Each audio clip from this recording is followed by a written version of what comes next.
Tugandar sana kadar toz kollu aldıran çikolata almışsın. Adakan Kimsonboyevich. Tugandar şaşmay uçuraşağız.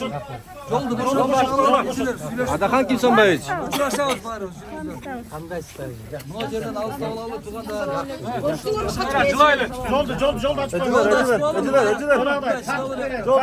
Жол. Adakan Kimsonboyevich, как вы себя чувствуете после освобождения? Я всегда чувствовал себя свободным. Beyaka genelini haydi Tugandar. Чувствовал свободным себя. Молодец.